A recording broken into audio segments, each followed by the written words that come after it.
Audio on demand from Vision Christian Media. Exploring faith and the future.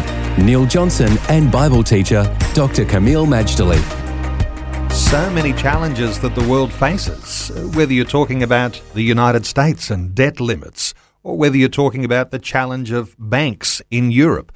Debt is a huge problem on a global scale. Kameel, you're a global traveller and you keep tabs on finances and debt when it comes to people and governments around the world. How does the world look from your perspective? Well, the world is not looking very good at the moment because the major economies, with the exception of perhaps China and to a lesser extent Japan, are riddled with debt. Take, for example, the European Union. 28 countries that are in this club of Europe. And technically speaking, they are slightly ahead of the U.S. as being the biggest economy in the world. Of course, the U.S. economy is the biggest single national economy, but the European Union, 28 combined economies, is slightly bigger than the U.S. And 28 countries, of which only 17 are in the Eurozone, where the euro, E-U-R-O, is the currency. That means it's replaced the French franc, the Deutsche Mark, the Italian lira as the national currency. For several years, Neil, the Eurozone has been in deep crisis.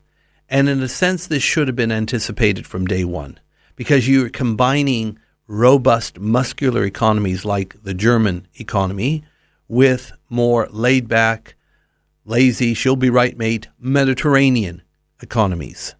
How do you put such economies together in one boat and expect them all to float? I think there must have been this idea that the Germans were going to lift everybody up all by themselves. Well, as it turns out, when you've got economies where there is high tax evasion, low productivity, I mean, some of these countries until recently had 3-hour siestas in the afternoon. Oh, it may be very nice to have that nap after lunch, but it doesn't do much for your productivity. How motivated will you be at 4 p.m. when you return back to work and work until 6:37? Answer is not very motivated. You have those factors, and it's no surprise. Oh, the other thing is lots of entitlement programs. Somebody has to pay for them. And if you don't pay for them with people's taxes, well, then you go and you borrow, and borrow heavily. Put all that together, it is no wonder the European Union is in economic crisis. It's been estimated that if one of those struggling economies defaults on their debt, it could blow a hole of $1 trillion into the EU, which is 20% of the global economy. You're being very blunt, Kameel, but the picture is not pretty, and someone has to talk straight. Oh, well, yes, I'm not really the best person to talk straight. I like diplomacy and grace, and I still believe in all that. But at the same time, we have to tell the truth and to do it in love, and it helps to wake up the sleepers. How about the United States, which is where I was born? The United States has a great economy.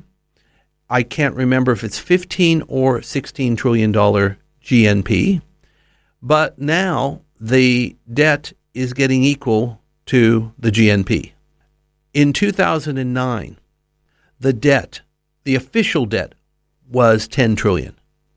4 years later, the official debt jumped by 50%, Neil, to $15 trillion, just in 4 years. Now, of course, the reason for that is the miracle, and I say that in inverted commas, of compound interest. So I'm not blaming it on any one person here. It's a combination of things. And yes, it's possible to have debt equal to your income. I mean, we who have mortgages, our mortgage may be several years' worth of income. As long as you can service it, it's fine. But when you can't control the spending, then you've really got a problem. And the only answer is a God-sized solution. Faith and the Future with Neil Johnson and Dr. Kameel Majdali from Teach All Nations. Find articles, videos and podcasts from Dr. Kameel, plus today's and other episodes of Faith and the Future in the Vision app or at vision.org.au. Thanks for taking time to listen to this audio on demand from Vision Christian Media. To find out more about us, go to vision.org.au.